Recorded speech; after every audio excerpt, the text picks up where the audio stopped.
চাইলে থাকতে English medium তো তোমার জন্ম না আমার তো আমরা তো পারমিশন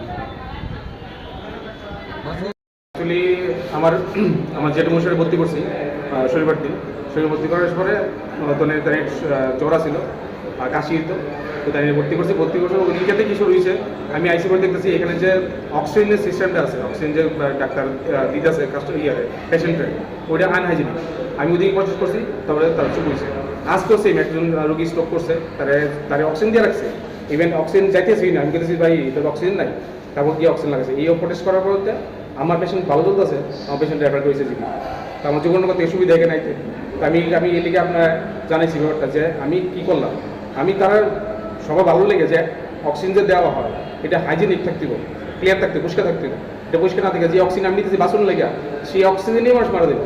আচ্ছা যে পেশেন্ট আপনার মানে কি সিরিয়াস আছে নিজে জীবিতে পাঠাবে সিরিয়াস না আমরা রিপোর্ট দেখলে বুঝতে পারবেন আমার অক্সিজেন যে এই যে লাংসের রিপোর্টটা এই রিপোর্টটা হচ্ছে খারাপ রিপোর্ট আমার এখানে আমার পাশে বেডে আছে ওনার রাখতেছে আমার রাখতেছে না। কি মনে হয় আপনাদের মানে রেফার করার কারণটা কি আপনাদের? অ্যাকচুয়ালি আমি যে ওটা প্রোটেস্ট করছি যে অক্সিজেনের এইটা হাইজেনিকের ব্যাপার না এখন যদি এটা যদি তারা আমি থাকি তা আরও প্রোটেস্ট করবো দেখতে কন্টিনিউ করতেছি চোখের সামনে আমার এদিকে এই বিষয়টা নিয়ে ডাক্তারবাবুর সাথে কথা হয়েছে আপনাদের? ডাক্তারবাবু একজন আসছিল ওনার নাম জানি না আমি তাই আমি দেখছি খুব ভালো তাই ডাক্তার এনে কই স্যার এমন তাই বুঝাইছে আমার তো দেখেন আপনি তো কইতেছেন আপনার মতো কিন্তু আমরা এখানে খুব টাফ পরিষ্কার করা আমি এটা পরিষ্কার করা খুব ইজি এই পরিষ্কার করেন নাহলে তো রুগী মরে যাবো।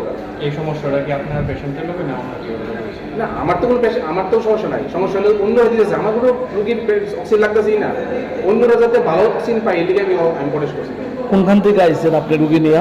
আমি যুগনগর থেকে আইছি। কবে আইসছেন? শনিবার দিন 4টার সময়। কি নাম রুগীর? রুগী নিখিল ধর। বয়স কত? 82। তো এই এখন প্রবলেমগুলো আমরা কাশি হইতেছিল শ্বাসকষ্ট হয়েছিল। কোন ইউনিটে ভর্তি হচ্ছেন আপনারা? তো ইউনিট জিবিআর এমজিএম 5 তলায় ইউনিট 2। এখন কি সিদ্ধান্ত নিচ্ছেন আপনি? এখন আমি যাইতে না এখান থেকে কারণ আমার এখানে ডিস্টেন্স অনেকটা আমার লগে যে ক্রিটিক্যাল অবস্থায় আছে রুগী তাকে ট্রিটমেন্ট হইব আমার ট্রিটমেন্ট হইতো না এই লেগে আপনারা জানেন কী করবেন স্বাস্থ্য ব্যবস্থা?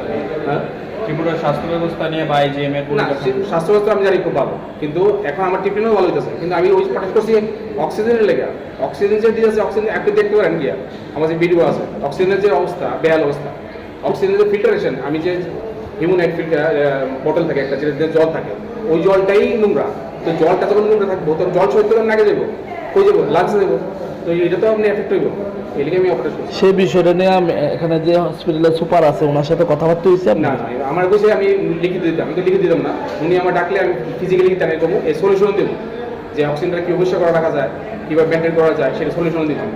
এখন কি আপনার রেফার কাগজ দিয়ে দিচ্ছেন? আমার যখন কাগজ দিয়েছে আমি সাইনও করছি কিন্তু আমি চাইছিলাম যেতাম কারণ আমার দূরত্ব অনেকটা কেন বয়স্ক লোক তেমন কেউ নাই যেটা আমার বিয়ে করছে না আমার দেখতে লাগতেছে এলিগে আইসি। আপনার নাম কি? রঞ্জন ধর। কী করেন আপনি? আমি R&D করি মানে বিভিন্ন প্রবলেম ক্রিয়েট যেগুলি হয় এগুলি সলিউশন করি। তো এই দীর্ঘ 6 বছর ধরে করতেছি করোনার সময় আমি অক্সিজেন কনসেন্ট্রেট বানাইছি সবচেয়ে সস্তা তখন থেকে শুরু হয়েছে আমার এক্সপেরিমেন্টের থেকে।